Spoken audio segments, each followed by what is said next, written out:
बिस्मिल्लाहिर्रहमानिर्रहीम। अस्सलामु अलैकुम वरहमतुल्लाहि वबरकातुहू। जज़ल्लाहु अन्ना सय्यदना मुहम्मद अम्मा हुआ अहलुहू।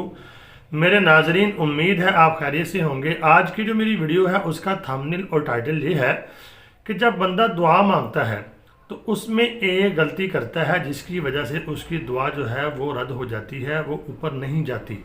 तो आज मैं आपके सामने नबी पाक सल्लल्लाहु अलैहि वसल्लम की एक हदीस पेश करूंगा। तो उससे पहले मेरी गुजारिश ये है, अगर आपने अभी तक मेरे चैनल कारी बाबर हफीज़.1 को सब्सक्राइब नहीं किया, सब्सक्राइब लाजमन कर दें। ये फिर हदीस पाक को पढ़ते हैं। ये आपके सामने किताब का नाम आ गया, सुनन अबू दाऊद शरीफ किताब है, और आगे इसके अरबी की इबारत आ रही है, उसको देख लेते हैं।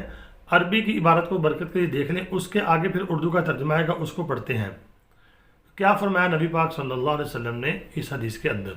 तो नाज़रीन, आपके सामने उर्दू का तर्जुमा आ गया, इसको पढ़ लेते हैं। बिस्मिल्लाहिर्रहमानिर्रहीम।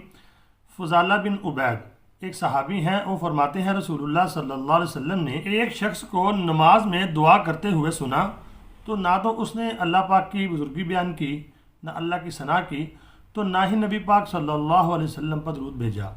तो नबी पाक सल्लल्लाहु अलैहि वसल्लम ने उसको फरमाया, इस शख्स ने जल्दबाजी से काम लिया है।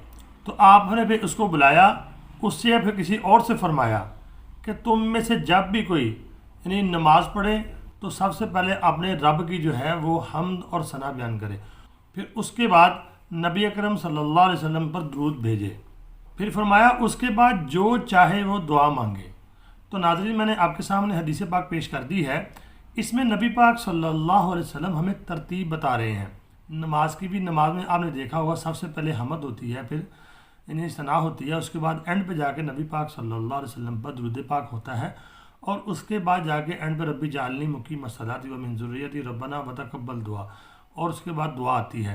और इसी तरह अगर और नमाज के बाद दुआ करता है, इनफरादी दुआ करता है, तो आपने हमें ये नमाज का कह कर ये तरीका बताया कि दुआ भी अगर आपने मांगनी है तो आपने पहले अल्लाह की हमद बयान करनी है, फिर मुझ पर दुरूद पाक पढ़ना है, उसके बाद आपने अल्लाह से दुआ मांगनी है। तो जो भी चीज़ अल्लाह की हमद से और नबी पाक सल्लल्लाहु अलैहि वसल्लम के ऊपर दुरूद पाक पढ़ के किया जाएगा, इंशाअल्लाह उसकी कबूलियत में कोई शक नहीं है, फिर वो कबूल होगी। तो उम्मीद करता हूँ आपको वीडियो समझ आ गई होगी, अच्छी भी लगी होगी। तो आपसे गुजारिश ये है कि मेरे चैनल कारी बाबर हफीज़.1 को सब्सक्राइब ज़रूर कर दें, और अपनी दुआओं में मुझे ज़रूर याद रखें, कमेंट ज़रूर करें। अस्सलामु अलैकुम वरहमतुल्लाहि वबरकातुहू।